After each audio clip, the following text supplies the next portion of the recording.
I have told this story only twice in my life. The first time I told it to myself, alone in the library at Veldenmere Hall on the night the letter arrived. I sat with a glass of brandy I did not drink, and I read the confession 3 times through, and each time I finished reading it I set it down on the desk and looked at the fire and thought, we did this. Not we in the vague, exculpatory sense, the world, society, the machinery of rank. I mean we specifically. Adrian Coldwell, the Duke of Veldenmere, and I, his closest friend, Calloway Ashford. We sent her away. We watched her go, and for 10 years we did not know what we had done. The second time I told the story was to a young clergyman in the north, who had been kind to Miriam Hartwell in my absence and who deserved, I thought, to know what sort of woman lived quietly in his parish, what she had survived, and what it had cost her, and what she had made of herself in the ruins of it. He wept a little when I finished. I did not. By then I had passed through weeping and come out on the other side into something quieter and harder, a kind of sorrow that has no sound, only a low, steady weight you carry everywhere, in the rooms of Veldenmere Hall and in the East Garden and in the library where her name was not spoken for 10 years, and in the mirror on mornings when you look at yourself and wonder at the arithmetic of what you allowed. Now I tell it a third time, because the truth of it ought to be spoken plainly, and because Adrian cannot yet speak it himself without his voice going to pieces, and because Miriam, being Miriam, will smile gently and say it was all a very long time ago and offer you more tea, which is her way of saying she has chosen not to carry it any more. Which is, I think, the most remarkable thing about her, and always was, and the thing I want most to say before the rest of the telling. So, the beginning. I met Miriam Hartwell in the autumn of my 34th year, which was her 22nd, at Veldenmere Hall in the county of Westerly. A grand, austere pile of gray stone that Adrian had inherited at 19 along with 3,000 acres, a mountain of debt, and a reputation for coldness that, in fairness, he had done very little to discourage. He was not cold, precisely. He was careful. He had learned early that the world would take whatever you showed it and use it against you, so he showed very little. His steward called him efficient. His mother called him difficult. I called him my friend, which he was, though he expressed friendship the way some men express religious conviction, privately, and without public demonstration, but with a great deal of actual substance beneath the quiet. We had been at school together from the age of 10. I had watched him become the man he was with the patience of long acquaintance, watched him learn to wall himself in, to cultivate a distance that the world mistook for arrogance. That was in fact something closer to the particular loneliness of a man who had inherited everything at too young an age and trusted very few people as a consequence. I was one of the few. I knew what he was behind the efficient, careful exterior. I knew he was funny, in the dry, private way of a man who does not perform his humor. I knew he was loyal in the particular way of people who make few attachments, with an absolute, almost fierce fidelity, once the attachment was made. I knew he read too much and slept too little and went on long, solitary rides when something was troubling him, and that after enough years you could tell what was troubling him by which direction he rode. Miriam came to Veldenmere as companion to Lady Patience Hargreave, Adrian's maternal aunt, who was then in declining health and required someone with the patience and good humor that Lady Patience's own daughter singularly lacked. Miss Honoria Hargreave was a difficult woman who had been beautiful once and was now merely vain about the years when she had been, and who treated her mother's companions with the particular cruelty of people who have power over those who cannot afford to answer back. Several companions had lasted as little as 3 weeks. The agency in London had sent Miriam with something like a caution attached to the letter of introduction.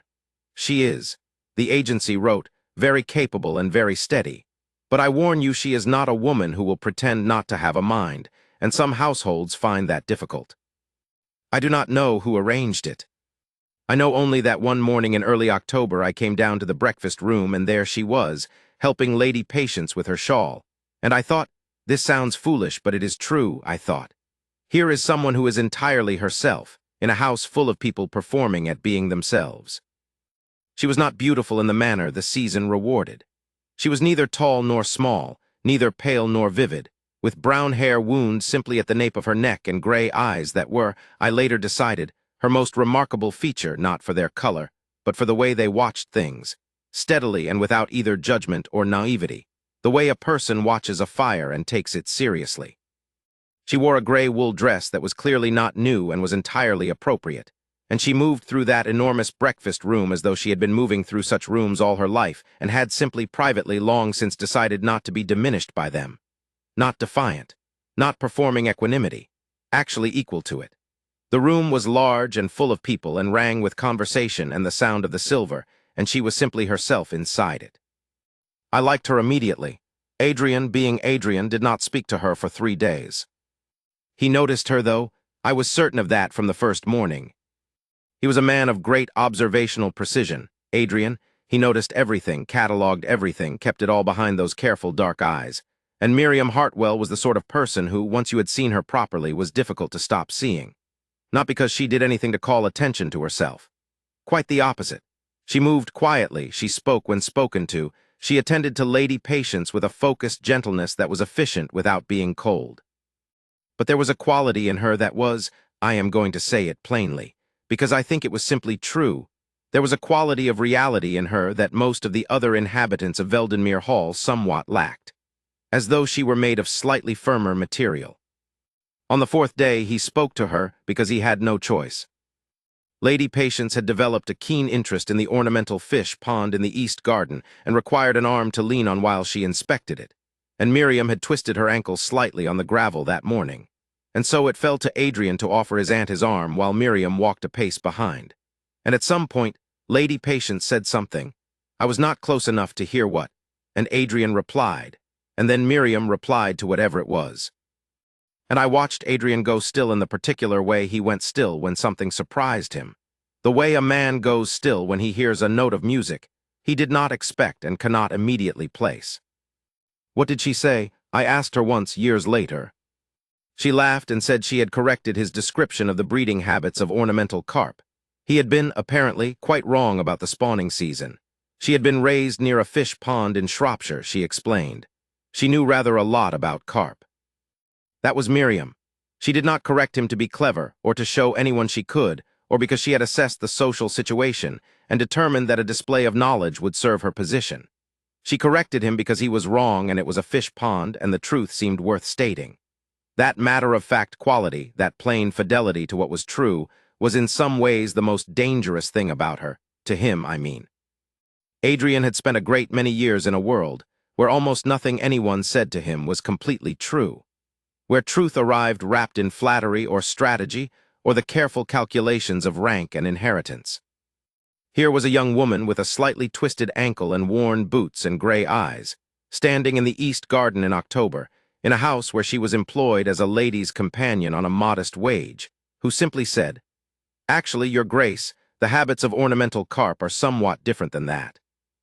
He did not fall in love with her that afternoon.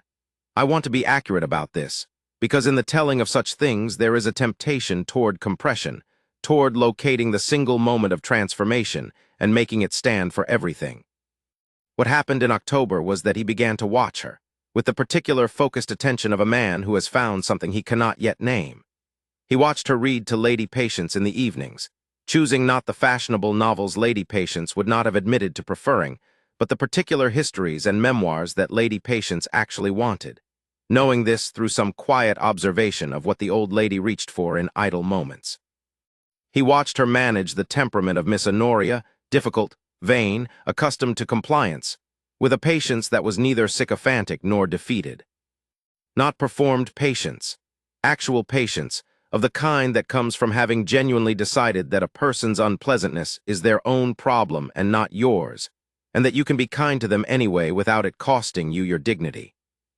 He watched her in the hallways and on the stairs and at table, where she sat at the far end with the other companions and the governess and the upper household staff, quiet and attentive and apparently entirely comfortable in the position she occupied, not performing contentment with her station, but genuinely inhabiting it, and I watched him watch her, and I thought, he is in trouble, and he does not yet know it, and when he does know it, he's going to make everything very complicated for himself.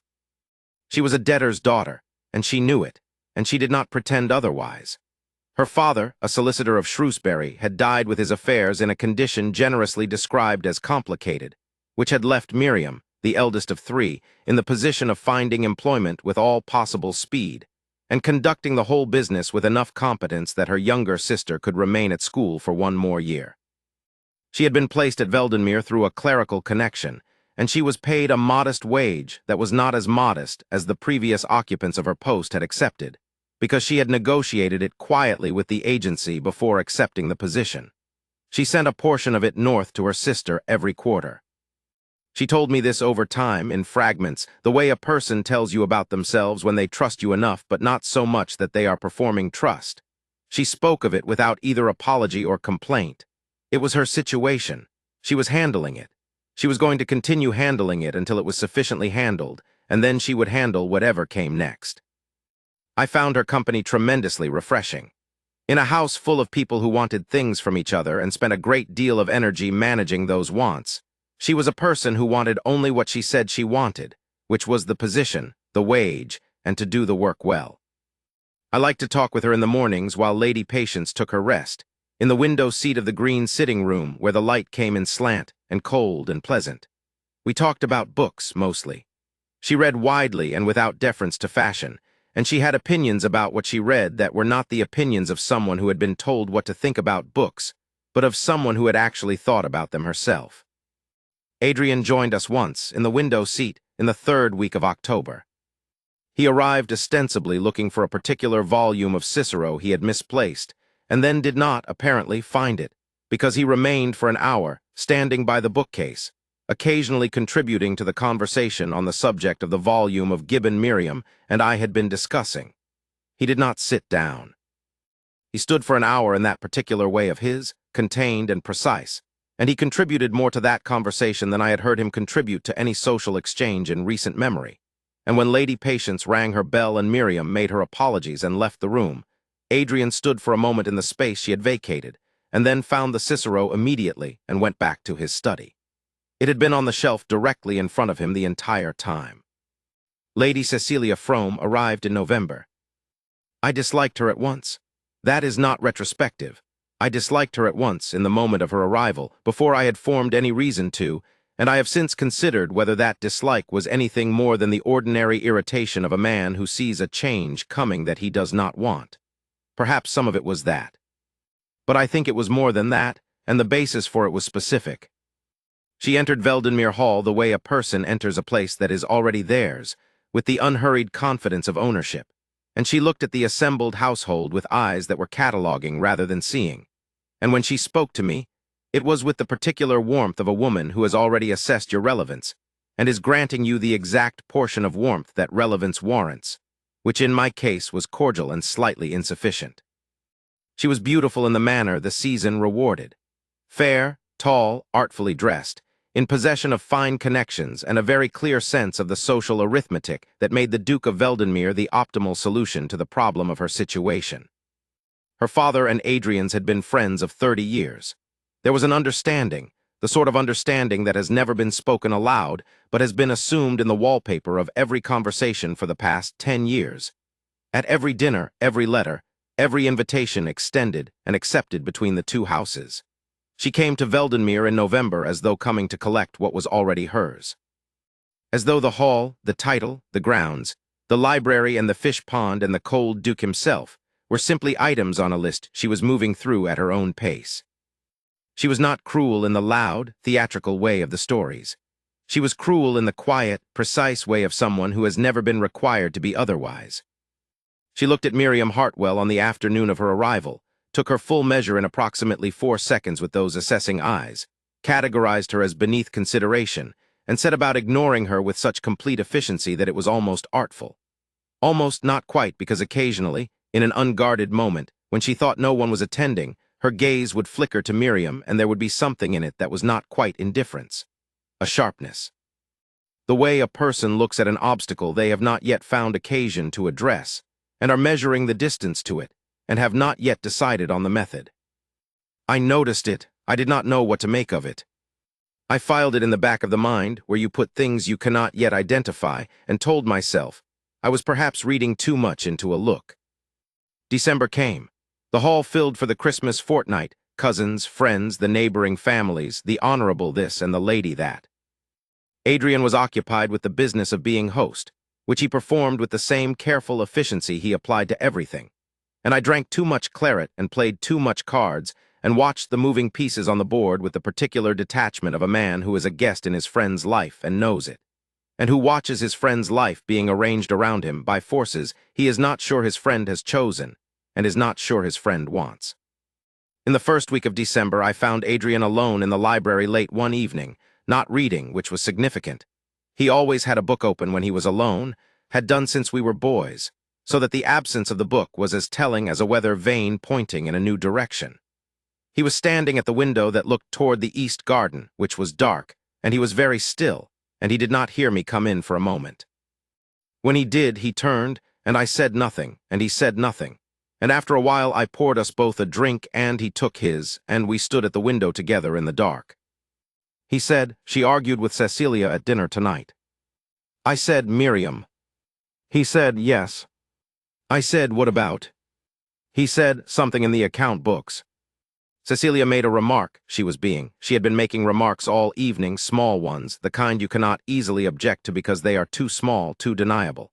About the quality of the service, the temperature of the soup. She said something to Miriam, I didn't hear what exactly, and Miriam said very quietly that she believed the service this evening had been quite good and that the soup had been excellent. In that voice she has. I said, "What voice?" He said, "You know the one that is perfectly calm, that is simply stating a thing." I said, "Yes." He said, Cecilia looked at her for a moment and then laughed and said, "Oh, how charming," and went back to her conversation. And Miriam ate her soup. I said, "Are you telling me you are concerned about Miriam arguing with your guest at dinner, or that you are not concerned about it at all, and are telling me this for a different reason?" He was quiet for a moment, then he said, "She does not fear her." I said, "No." He said, "She does not, she sees through it, the whole performance. She sits at the end of the table and eats her soup, and she sees through all of it, and she is not impressed, and she is not frightened, and she does not." He stopped. I said, "Adrian." He said, "I am aware of the complications." I said, "I know you are." He said, "Go to bed, Calloway." I went to bed. I lay awake for a while and thought about the complications, which were real and numerous, and thought about the arithmetic that governed Veldenmere Hall and the county of Westerly and the social world we all inhabited, and thought about the fact that Adrian was a duke and Miriam was a debtor's daughter employed as a companion, and thought about the way he had stood at the window looking at the dark east garden, and I thought, this is going to be very difficult, no matter how it resolves, and I don't yet know which way it will resolve. It was Lady Patience who told me about the brooch. She told me on the 15th of December in the green sitting room, in a low voice, with her hands twisted in her lap, which was the only way Lady Patience ever expressed agitation. She was a woman of great dignity and very little demonstrativeness, and the hands in the lap meant she was frightened. The pearl brooch, she said, the one that had been her mother's, the one she wore on Sundays and on the occasions that mattered to her, had gone missing from her jewelry box 3 days ago. She had said nothing, hoping it would turn up. It had not turned up. She had searched quietly herself because she did not want to make an accusation that would disturb the household at Christmas if there was any chance of a simpler explanation. There was not a simpler explanation. The brooch was gone. I said, "Have you told Adrian?" She said, "I am telling you first, because Cecilia says she saw the Hartwell girl near my room on Tuesday morning." I sat with that for a moment. I kept my face still, the way you keep your face still when a piece of information arrives that wants to disorganize it. I said, "What does Miriam say?" Lady Patience said very quietly that she had not been asked, that Cecilia had gone directly to the housekeeper, who had gone to the butler, who had gone to Adrian, and that Cecilia had been very definite, very precise, very convincing in her account of having seen Miriam leaving Lady Patience's private sitting room on Tuesday morning carrying what appeared to be the small rosewood jewelry box in which the brooch was kept. I said, "What time on Tuesday morning?" Lady Patience said she believed around 10 o'clock. I said, "Miriam was with me at 10 on Tuesday. I was having her help me find a particular passage in Lady Patience's annotated Virgil, the one you lent me last week. We were in the library together for nearly 2 hours. We spoke about Dido for some time and then about the condition of the outer garden, and she brought me tea at 10:15, which I can prove by the tray, which was returned to the kitchen with the cup used. She was in the library with me from shortly before 10 until 11:45. She could not have been in your sitting room. Lady Patience looked at me with those eyes that had seen 70 winters and every variety of human duplicity, and she said, "Then go and tell my nephew, Calloway, right now. Before this goes any further." I went immediately. I found Adrian in his study with the housekeeper, a footman, and Lady Cecilia Frome, who was seated across the desk in a posture of trembling virtue, her handkerchief pressed to her mouth, and her eyes very slightly too composed for a woman in the grip of genuine distress. The butler was in the corner. Miriam was not present. She had been sent to her room while they determined what to do. The housekeeper informed me in a low tone when I entered. I told Adrian what I had told Lady Patience, that Miriam had been with me in the library at 10 on Tuesday, that we had spoken for nearly 2 hours, that the tray of tea she had brought me had been returned to the kitchen and would have been noted, that I would stake my word on her presence in that room, because I had been there and she had been there, and there was no ambiguity about it. Adrian looked at me. Then he looked at Lady Cecilia, who did not alter her expression at all, no flicker, no reassessment, no rearrangement of her trembling virtue. She pressed the handkerchief a little more firmly to her mouth and said in a small, grieved voice that she was quite certain of what she had seen, and that she was sorry to say so because she had nothing against Miss Hartwell personally, but one had to be truthful about these things even when it was painful. And then she said, "Perhaps Mr. Ashford is mistaken about the hour. These things can be confused." I was not mistaken about the hour.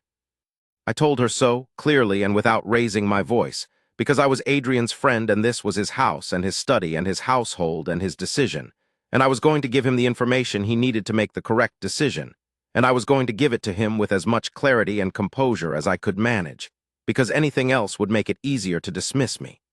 I said, "I am not in the habit of being mistaken about the hours of the day. I am particularly attentive about it in the morning. I noted the time when Miriam arrived in the library because I had been waiting for her. It was 5 minutes before 10. She did not leave until nearly noon." Cecilia said nothing. She looked at me with those beautiful, cold eyes and pressed the handkerchief to her mouth. Adrian said, "Calloway, I need to speak with Lady Cecilia for a moment. Would you?" He gestured toward the door. I said his name, once quietly. He looked at me with an expression that was not unkind, but that was shut. The way a door is shut not in anger, but in a decision already made or being made in the moment, in the social arithmetic of the room. And I understood in that moment, with a clarity that made me feel slightly ill, exactly how the arithmetic was going to resolve. The brooch might or might not be found. Miriam was a debtor's daughter with no connections, no family in the county, no social capital of any kind, and no recourse. Lady Cecilia was the daughter of his father's oldest friend, and she was trembling with her handkerchief in his study. And the housekeeper and the butler and the footman were all present, and the social machinery of Veldenmere Hall had already engaged, and the outcome of that machinery was visible in the shape of the room. I looked at Adrian for a long moment.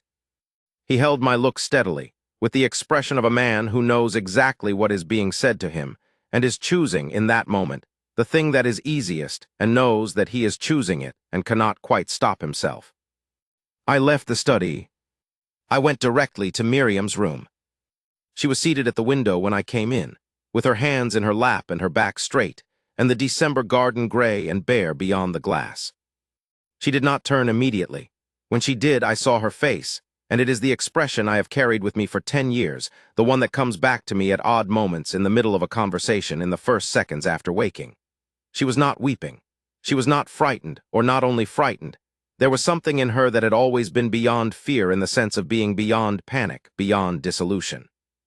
She looked as though she had already been through a long internal argument, and had come out on the far side of it into a place of steady, terrible clarity. She said, "I suppose I ought to pack." I said, "Miriam, I told him you were with me." She looked at me very steadily and said, "Yes, Calloway, and—" I could not answer that. She nodded once, the way a person nods at the confirmation of something they already knew. Then she stood and went to the small chest by the wardrobe and opened it, and began, quietly and efficiently, to fold the things inside it. I said, "Let me try again. Let me bring Lady Patience. I will insist." The housekeeper noted the tea tray.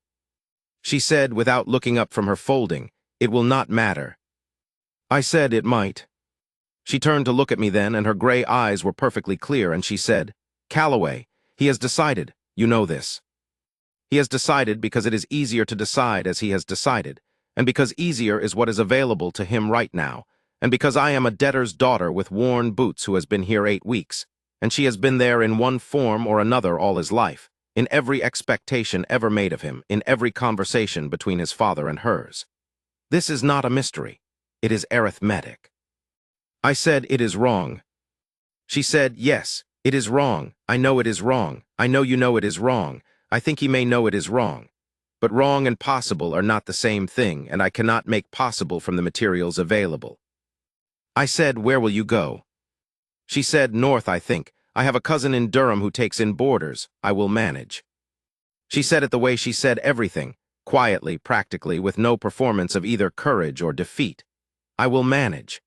As though managing were simply the next item and she was going to move to it now, the way she moved to the next thing always, with that inexhaustible, undemonstrative competence. Adrian did not come to speak to her before she left. I know this because I watched. I stood in the upper corridor for 2 hours and watched both doors, the door to her room and the door to his study, and he did not come. The carriage was arranged by the butler. To the nearest coaching inn, her fare provided as far as the York Road, a month's wages given in lieu of notice, which was correct and formal and entirely beside the point.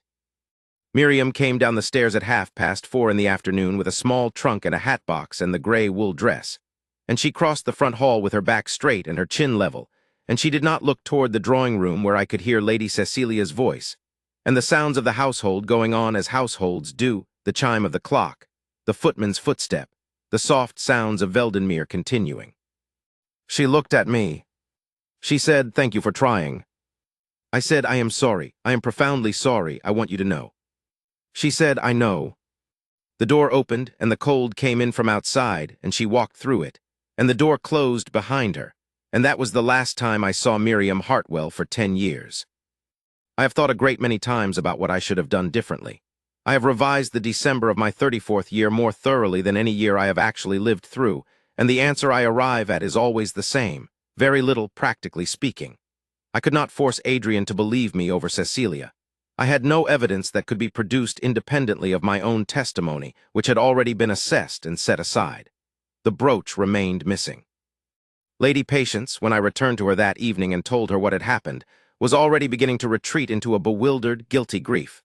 She had not wanted this, had not asked for this, had come to me because she was troubled and had hoped somehow that the trouble could be resolved without anyone being hurt. And now it had resolved itself in the way it had, and she could not undo it. And she was reaching, in the manner of a good woman in an impossible position, for the explanation that allowed her to live in her nephew's house in peace. Even Lady Patience bent to the arithmetic in the end. I do not blame her. I have spent 10 years deciding how to assign blame for the whole business, and I have never been able to assign it simply. Cecilia lied. Adrian chose the easier conclusion. Lady Patience chose to accept the easier conclusion. The household machinery ran. I told the truth and was not believed. None of these things separately are simple cruelties. Together they were. I stayed at Veldenmere through Christmas, for want of a graceful alternative. I was cold to Cecilia in a way that everyone noticed and no one addressed directly, and I spent the 12 days of Christmas being very poor company and thinking about a carriage on the York Road in December.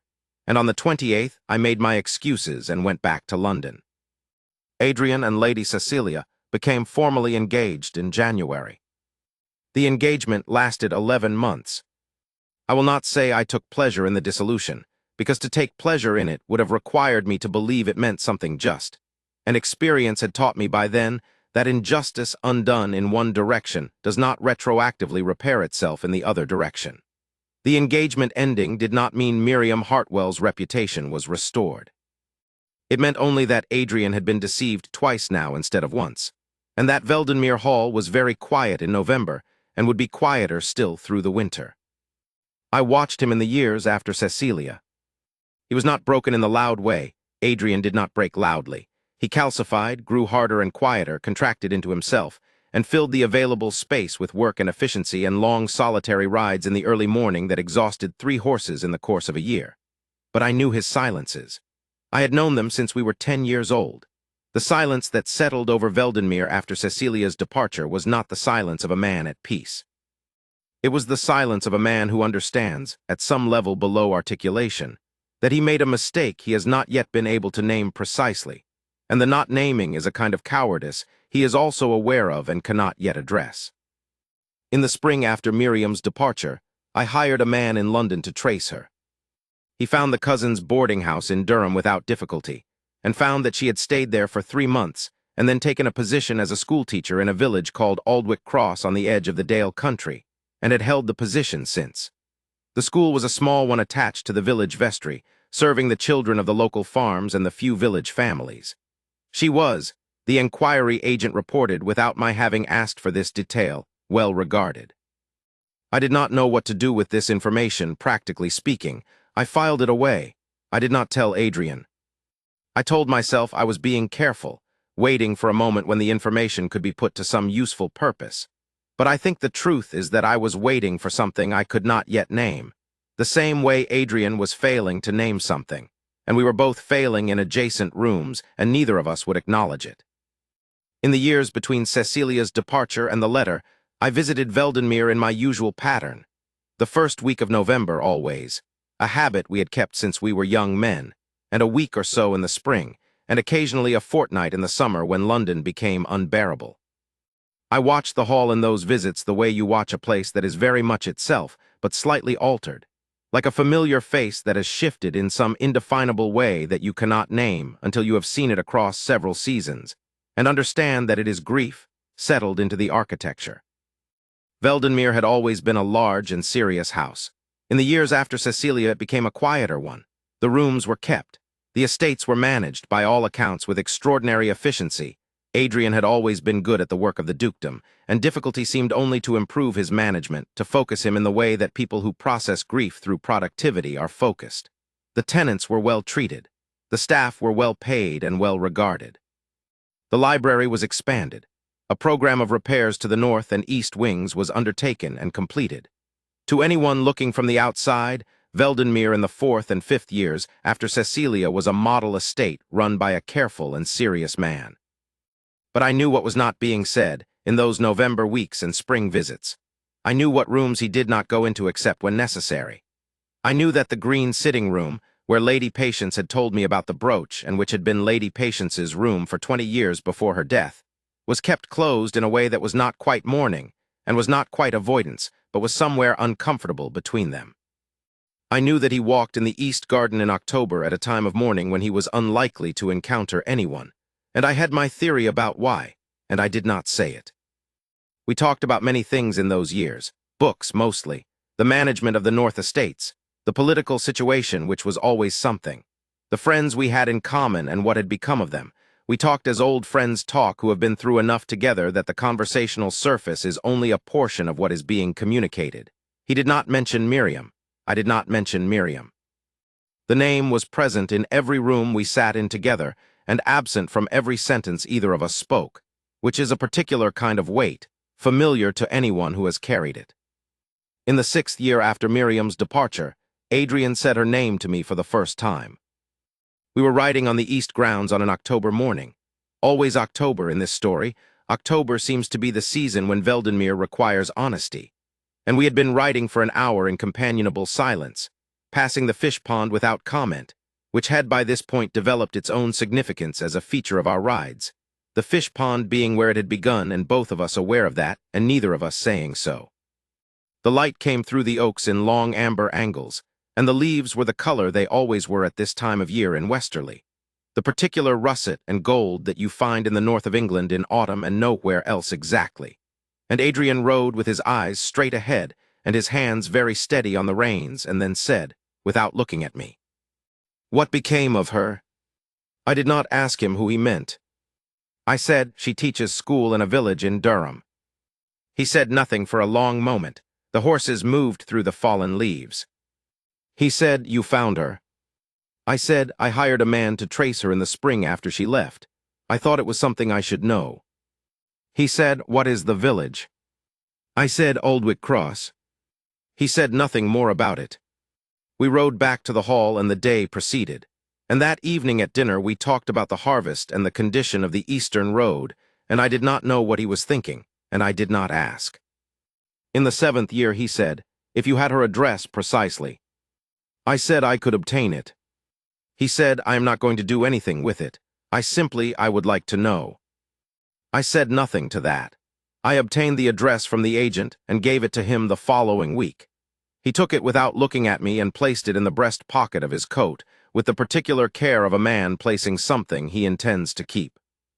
I thought of the address sitting in that pocket over the following months, carried everywhere he went, present in every room he entered, the way a thing can be carried without ever being used, and sometimes that carrying is itself something, a kind of keeping faith with a person that falls short of action but exceeds forgetting. In the 8th year, he hired an inquiry agent of his own. I found out because the agent was one I had used before, who wrote to inform me of the Duke of Veldenmere's inquiry and asked whether I was aware. I wrote back to say I was. I did not know exactly what Adrian had asked the agent to determine. I had a theory. My theory was that Adrian was trying to find the brooch, not because the brooch was the point, but because a deathbed confession or a recovered object or a credible independent account would be the only mechanism by which what had been done could be addressed in a way that went beyond the word of a friend who had already been discounted. You cannot restore a woman's standing with testimony that was already refused. You need something that cannot be argued with. I do not know what the inquiry agent found. Adrian never told me. What changed everything arrived not from the agent, but from a solicitor's letter in November of the 9th year. 9 years and 11 months after the morning Miriam had walked through the front door of Veldenmere Hall with her trunk and her hat-box, and the gray wool dress, and vanished from our lives. Lady Cecilia Frome was dead. She had been ill for some months, and she had died in early November at her family's house in Wiltshire. And in the weeks following her death, her solicitor had sorted through her correspondence and effects and dispatched certain envelopes to various parties, as directed by a separate document that Cecilia had apparently prepared when she understood she was dying and had decided, at whatever cost to herself, to send. I was at Veldenmere when the letter came, as I usually was in the first week of November. I was in the library when the post arrived. I heard the study door close. The silence from behind that door was longer than any I had known from that room. It was the silence of something being read and reread, of something being set down and picked up again, of a man sitting very still while the shape of 10 years shifts around him. I did not go to the door. I sat in the library with my book open and unread and waited. After a time, the door opened, and Adrian crossed the hall and came to the library doorway and held out the letter. He did not speak. I read it. Cecilia had written it clearly in the full knowledge that she was dying, and with the particular quality of honesty that arrives in people when they understand they have no more time for the alternatives. It was 3 pages in a clear, composed hand. It said that she had wanted him, and that she had wanted him for years with the kind of wanting that is also a kind of desperation, a knowledge that you are not the one who will be chosen if the choice is made freely. It said that she had known from the first afternoon she watched him at the fish pond. She had arrived a day before he expected her, had come quietly, had watched through the garden window before announcing herself.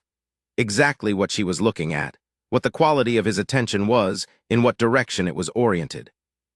It said that she had taken the brooch herself, on the Monday morning, from Lady Patience's private sitting room, the door of which had been unlocked, knowing that on Tuesday morning she would report having seen Miriam near the room.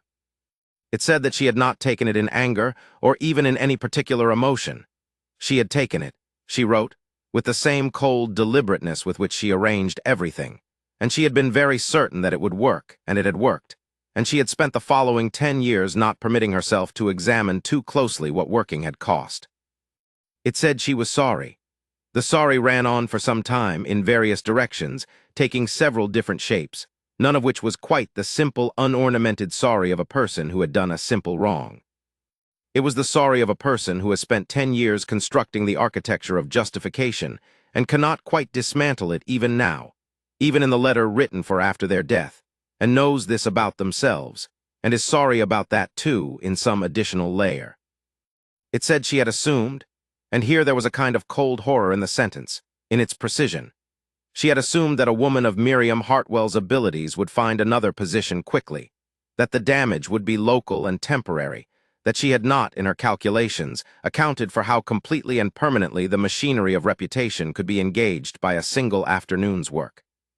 She had underestimated the permanence of it, the letter said. I put it down. I said, "Where is the brooch?" He said she enclosed a note for the solicitor directing him to return it to Lady Patience's estate. The solicitor has it already. I said, "Adrian." He looked at me. He looked like a man who has been carrying something without knowing what it was and has only just been told its name, and the name is worse than the weight. He said, "I sent her away."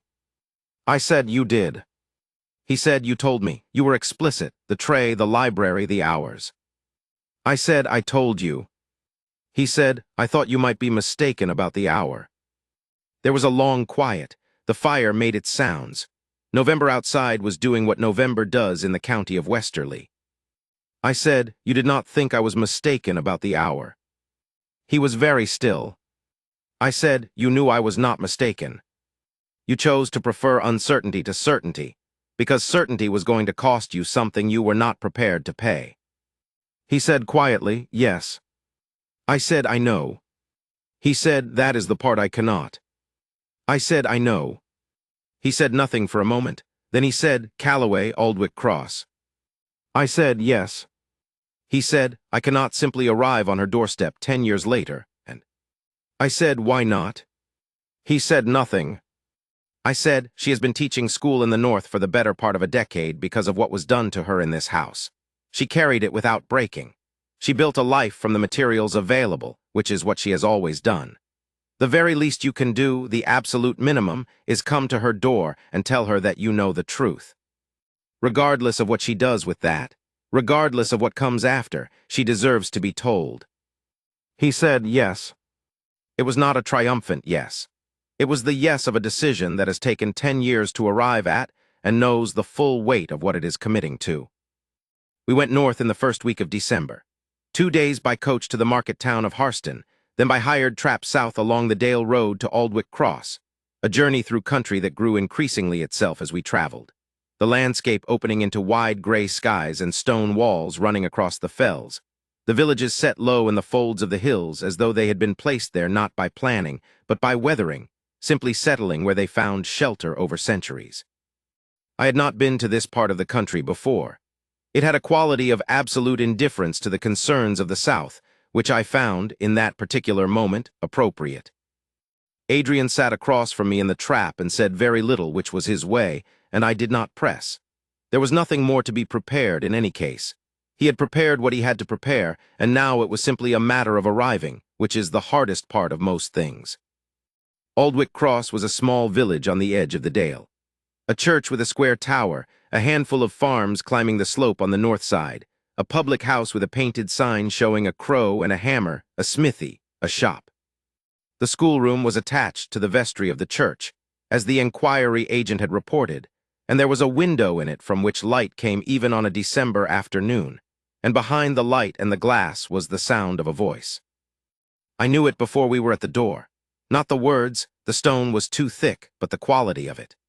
Clear, unhurried, with that particular steadiness I had carried in memory for 10 years from a morning in a window seat when we had talked about Virgil and Dido and the condition of the outer garden. We waited by the door. Adrian stood very still, listening, and I stood beside him, and neither of us spoke. After perhaps 10 minutes, the door opened, and the children came out in their wool coats and scarves. A noise and a flurry of them, 8 or 10 ranging from very small to nearly grown. They looked at us with the frank, unmanaged appraisal of children in a village that does not receive many strangers in winter. A boy of about 11 held the door and then let it begin to swing shut, and Adrian caught it. He went in. I stayed outside. There are moments that are not for observers, and this was one of them absolutely, and I would not have been able to stand to watch it in any case. I know what happened inside because Adrian told me that evening in the public house, in front of a peat fire, in the voice of a man who has been through something and has not yet fully arrived on the other side of it. She was at the blackboard, he said, her back to the door, writing a word, a long word broken into syllables. She heard him come in and said, without turning, that school was finished for the day and that any inquiries about the winter term should be left with the sexton. He said her name. She turned, And she looked at him, he said, with exactly the expression she had had in the corridor at Veldenmere, on the morning she had told him to go to bed and then walked down the stairs with her trunk. That clear, steady, waiting look. No appeal, no accusation. No performance of any kind. Just herself looking at him, waiting to understand what this was. He took the letter from his coat and held it out to her. She read it there at the front of the schoolroom with the chalk still in her hand, in the December light from the small windows. She read it without expression, or without the expression changing, very carefully, the way she read everything, absorbing it first and deciding afterward. When she was finished, she set it down on the nearest desk. She said, "How long have you known?" He said, 3 weeks. We came as soon as I. He stopped and started again. He said, "I should not have sent you away." He said, "I am not going to offer you an explanation for why I did it, because I think you already know why, and because explaining it does not change it. I want only to tell you that I knew, even then, I knew Calloway was not mistaken about the hour, and I chose to permit the uncertainty anyway because it was more convenient to permit it, and that is a worse indictment than anything else in this letter." She said, "Yes." He said nothing. She said, "You had my address, I think, for some time." He said, "For 3 years, yes." She said, "And you did nothing." He said, "I did nothing because I did not know what I could offer you. I could not restore what had been taken. I could not make the wrong right with my presence, which would have been an imposition. I thought." He stopped. She said very quietly, "What did you think?" He said, "I thought that you were better off without my presence in your life, given what my presence had already done to it. I thought you were building something without the weight of it attached. I thought that arriving on your doorstep would be a form of taking something from you again, when you had already arranged the terms of your own life." She was quiet for a moment. Then she said, "That is both true and a way of avoiding doing a difficult thing." He said, "Yes." She said, "Why did you come now?" He said, "The letter, the proof, and—" He stopped again. He said to me later that he had intended to say something measured at this point, something about justice and restoration and the obligation to inform her, but what came out instead was, "Because I have been in love with you since the day you told me I was wrong about ornamental carp, and I have not known what to do with that for 12 years, and I am no longer willing to do nothing." She looked at him. The December light lay across the floor of the schoolroom. There was no sound in it except their breathing and the distant sound of the village going on outside. She said, "You had better come back tomorrow." He said, "I beg your pardon." She said, "You have come a long way, and you are standing in a schoolroom holding your hat. Come back tomorrow when you have rested, and tell me what it is you are actually asking." He said, "I know what I am asking." She said, "Then tomorrow you may ask it properly." He left. He came to the public house and sat across the peat fire from me and told me all of this in a voice that was doing its best to be steady. And at the end I said, "You are going back tomorrow." He said, "Yes." He went back the next morning, and the morning after that, and each morning I remained at the public house and found something to read or a walk to take in the dale, because this was his to do and Miriam's to decide, and not my ground at all. I walked a great deal in those 18 days. The Dale country is good for walking, better than the South. The paths are old, and the fells give you the sensation of being inside something that predates your concerns. And when you have concerns of the particular magnitude I was carrying, they benefit from being placed in that context. What I knew of those 18 days I pieced together from the accounts Adrian gave me each evening, which were not comprehensive.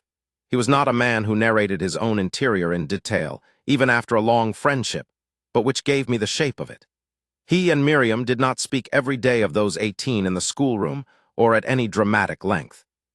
Several of the days he spent calling on her at the house where she boarded, a neat stone-built place at the edge of the village whose owner, a widow named Mrs. Ashby, had been Miriam's landlady for the full 7 years, and who regarded Adrian with the specific skepticism of a woman who has been a friend to someone through a difficult period, and is not disposed to extend unconditional hospitality to the person who was the cause of that difficulty. He was patient with Mrs. Ashby, who gave him tea in the kitchen and not the front parlor for the first week, and accepted this without comment. He told me this with a kind of wry, earned humility that I had not seen in him before, not quite amusement, not quite self-flagellation, but a willingness to accept the calibration of small humiliations as appropriate, as the correct registration of what he owed. He drank Mrs. Ashby's kitchen tea and answered her questions when she asked them, which she did, directly and without apology, and somewhere in the second week he was moved to the front parlor, which I understood to be a form of provisional approval. Miriam, he told me, asked him questions. Not about the brooch or Cecilia, she had the letter, she had what she needed in that direction, and she did not press on wounds for the sake of pressing. She asked him about Veldenmere, about what had changed there and what had not. About Lady Patience's old room and whether the green sitting room was still closed. About the fish pond. She asked him these things with the quality she had always had, of genuine inquiry that was not performing either interest or nostalgia. She wanted to know, and she was finding out, and she was assembling something from the answers. I think she was determining, across those 18 days, not simply whether she trusted him. I believe she had a tolerably clear sense of that before the second week. But what returning to Veldenmere would mean, in practical terms, for the life she had made. Whether she could be who she was there, in the manner she had come to be it. Whether the machinery of the dukedom would permit her that, or whether she would be compressed back into something smaller by the weight of the title and the house and the expectations and his history in it. It was, I think, a very intelligent set of questions to be asking, and Adrian, to his credit, answered them honestly, which meant that some of the answers were not entirely reassuring, and he gave them anyway. I met Mr. Pemberton, the young clergyman, on the second day. He sought me out with the directness of a man who has made up his mind to do something before he can second-guess himself, and introduced himself at the door of the public house, and said he understood I was with the Duke of Veldenmere, and asked, without quite asking, whether I could tell him what this was. Whether I could tell him what these two men had come from so far south in December to say to a woman who, as far as Mr. Pemberton was concerned, had been living quietly and doing excellent work in his parish for 7 years. I told him everything, the full story in the public house with the crow and the hammer over 2 hours and too much tea. He was young, not much more than 25, I thought, newly ordained, with the look of a man who had chosen his calling rather than drifted into it, and who took it seriously. He listened without interrupting, which I appreciated. He had the quality of someone who is genuinely attending, not assembling his response while you speak. When I had finished, he was quiet for a while. Then he said, "She does not deserve any more difficulty. She has had enough of it." I said, "I know." He said, "I want to be certain you understand, both you and the Duke, what she has built here. I don't mean only the school, though the school is remarkable. The condition it was in before she came was a kind of quiet scandal, and she put it right without making anyone feel ashamed of the previous state of things, which is a considerable skill. I mean her, what she is here. She is," he paused, assembling the words with some care, "she is the person in this village who notices things. Who knows that the Hartley boy needs spectacles, and that his parents will not admit to it because they cannot afford them, and arranges anonymously for the matter to be resolved. Who knew, before anyone else said it aloud, that the Grieve family had had a very bad autumn, and who organized the particular form of practical assistance that would allow them to accept it without embarrassment, not as a performance, simply as a thing that needed doing." I said, "Yes, I believe that." He said, "I want to be certain you are not going to take that from her, by arriving with the full weight of a dukedom and a history, and he looked for the word, a claim, and making her feel that she must choose between the life she has built and whatever it is the Duke has come to offer." I said, "I don't think you can make Miriam Hartwell feel anything. I think she will assess the situation and determine what she wants to do, and then she will do it, and she will be very clear about having done it on her own terms." He said with a short, genuine laugh, "Yes, that is accurate." I said, "I hope you understand on the other side what Adrian has come here to offer. He is not arriving to collect something that belongs to him. He is arriving to account for a wrong he committed and to offer her the truth which belongs to her, and beyond that, if she will have it, the rest of his life. On her terms." Mr. Pemberton considered this. He said, "And is he the kind of man who means that, on her terms?" I said, "He is. He is the kind of man who, having made a commitment, will keep it with a totality that is actually somewhat awe-inspiring to observe over a long friendship. The difficulty was always never in his keeping of commitments. The difficulty was in the particular moment when the commitment should have been made and was not." He said, "And does he understand the difference?" I said, I think he will be told the difference very clearly in plain language, and he will listen, and then he will get on with answering for it. Mr. Pemberton thought about this. He said, and does he have the Constitution for that? I said, I think she will tell him. He smiled at that. He said, yes, she will. On the 18th day, Adrian came back to the public house in the evening with an expression I recognized, though I had not seen it in some years. Not since the East Garden in October, not since the library window in December. The particular astonishment of a man confronting something he had not been quite certain was real. He sat down. He said, she said, yes. I said, yes to what specifically? He said, she said she would return to Veldenmere with me. On the understanding, he almost smiled, on the understanding that she was doing so of her own free choice, and not because she had been rescued or retrieved, and that she intended to see to the adequate staffing of the schoolroom before she left, because she was not going to leave these children without a proper teacher simply because someone had come to her door, and that her sister was to be invited to Veldenmere in the spring. I said, and what else did she say? He looked at me. He said, she said she was not going to tell me what she had or had not decided about the rest of it, about us, until she had decided it properly, without feeling that a decision was required immediately. That I had waited 12 years to tell her the truth, and I could wait a reasonable additional interval for the answer. I said, she is entirely herself. He said with the smile properly arriving now, she is. She always was. She is more so, I think, than she was at Veldenmere. She is more fully realized, if that makes sense. She is more of what she was. Whatever she had to do to get here, it made her more rather than less, and I. He stopped. I said, Adrian. He said, I know what I have to answer for. I will spend 20 years answering for it. We remained at Aldwych Cross for 4 more days. Miriam arranged what needed to be arranged, the letter to the school board, the conversation with Mr. Pemberton about finding a replacement teacher. He knew of a young woman from the market town who had been looking for a position. Miriam spent an afternoon satisfying herself of this woman's suitability, which she accomplished by sitting down with her for 2 hours and finding out whether she actually liked children and whether the children liked her, both of which turned out to be the case. She called on the blacksmith's wife and the vicar's mother and the farmer with the turnips, and made her goodbyes with the same quiet efficiency with which she did everything, spending the exact right amount of time with each person and saying the exact right things, and not prolonging anything for its own sake. On the morning we left, I waited with the trap at the lane end.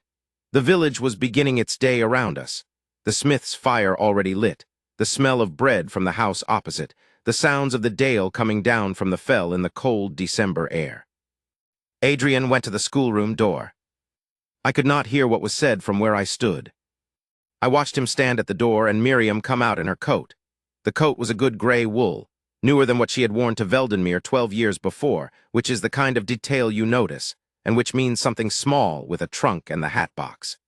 He reached for the trunk and she let him take it, and they stood together in the lane for a moment in the December light, and I looked away, because some things are not for observers. The trap moved through the village and out onto the Dale Road, and then north to Harston, and then south by coach through the stone wall country toward Veldenmere. The carriage was quiet. The 3 of us spoke occasionally about the landscape, or about nothing in particular, and occasionally we did not speak at all, and the silences were not uncomfortable. That is the thing about people who know, finally, what they are to each other. The silences do not need to be managed.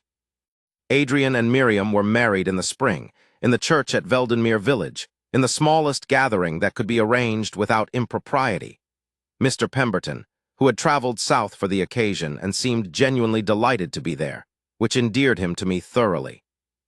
The blacksmith's wife from Aldwych Cross, who had decided the occasion was worth the journey and who had brought, as a wedding gift, a pot of honey from a hive she kept herself, which Miriam received with a warmth that made the blacksmith's wife weep, briefly and without embarrassment.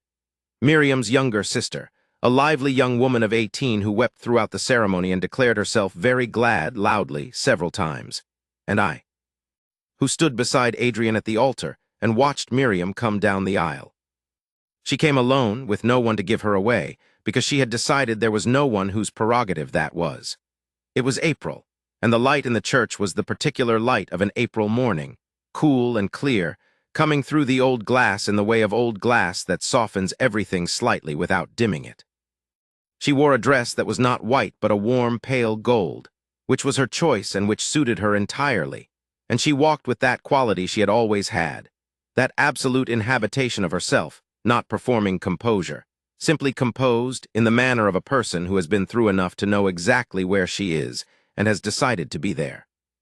Adrian stood at the altar and watched her come down the aisle, and I watched him watching her, and I thought, there it is. There is the thing I have been watching him not say for 12 years. Mr. Pemberton performed the service with the particular combination of gravity and warmth that characterizes a clergyman who believes in what he is doing. And when it came to the vows, there was a moment. When Adrian said the words, in that quiet, steady voice he used for things that mattered absolutely, where Miriam looked at him, and he looked at her, and neither of them looked anywhere else at all, and the church was very still. The truth of the brooch was known to the people who needed to know it. There was no public declaration, no formal restoration of her name in the manner of a dramatic scene. Miriam had not been restored to the position she had occupied at Veldenmere because she had not asked to occupy any position at all. She had asked to return on her own terms, and she had done so, and she was the Duchess of Veldenmere now, which was a different thing entirely from a companion at a wage, and which carried its own weight, and which she managed with the same matter-of-fact competence with which she managed everything, and which suited her in a way that confounded no one who had ever met her properly. The green sitting room was opened again that spring, and refurnished, and the east garden was given new attention, and the fish pond, I am told, has been explained to several guests with remarkable accuracy. I stood beside Adrian at the church door afterward. Miriam was a little distance away, speaking with her sister in the low, warm voice that she used with people she loved, and the spring light came through the churchyard trees in the manner of spring light, unhurried and gentle. Adrian was quiet for a long time. Then he said, 10 years. I said, yes. He said, I will spend 20 repaying it. I said, she would tell you not to think of it as repayment. He said, I know, I will think of it that way regardless. Miriam looked over at us then from across the churchyard and caught Adrian's eye, and something moved across her face, not quite a smile or not only a smile, a kind of acknowledgement. The look of a woman who has been through a very long road and is now standing at a point she had not been certain she would reach, and who has decided to be here entirely without qualification. Then she went back to her conversation with her sister, and Adrian breathed the spring air and said nothing more. I have thought many times about what it means, the thing Miriam did. Not the forgiving or whatever word you want to put on it. She would resist the word forgiving, would say it implies a transaction, and Miriam does not think in transactions. What I mean is the living. The 10 years of teaching children in Aldwick Cross, and walking on the fell and writing to her sister, and arranging the repair of the schoolroom roof, and becoming, in the process, so entirely herself that, when Adrian came to her door with the truth, and his hat in his hands, there was nothing in her that had been waiting or reduced or worn down into something less than she had been. She came home to Veldenmere as a woman who had lived a decade in Aldwick Cross and was bringing that with her. Not as a woman retrieved, as a woman who had decided of her own free choice where she was going next. That, I think, is the heart of the thing, not the lie itself, though the lie was real and its cost was real, not the letter or the found brooch or the long winter carriage ride north. Not even the December afternoon in the schoolroom, though I have reconstructed it 100 times. The heart of the thing is that Miriam Hartwell, who was a debtor's daughter with gray eyes and worn boots and a matter-of-fact fidelity to truth that had always been the most remarkable and the most dangerous thing about her, simply was who she was, all the way through 10 years of it. And that when it was over, when the man who had chosen the easier thing came north to say he had been wrong, she looked at him with those clear eyes and said, "You may come back tomorrow and make your case properly." And he did, he does. Every day in the ways that matter and in the ways that don't, in the correspondence kept with the blacksmith's wife in Aldwick Cross, in the new slates and the lending shelf at the village school, in the way he sometimes goes still in the east garden in October and does not speak, and in the way Miriam, passing by, will rest her hand on his arm for a moment, which says everything and nothing, which is exactly how she means it. I have told this story 3 times now. I expect I will not tell it a 4th. Some things, once their truth is known, do not need further telling. They simply are. And Miriam and Adrian are, very thoroughly and very permanently, and I am glad of it, and I am glad I stood outside the schoolroom door and let them have what was theirs. The rest belongs to them,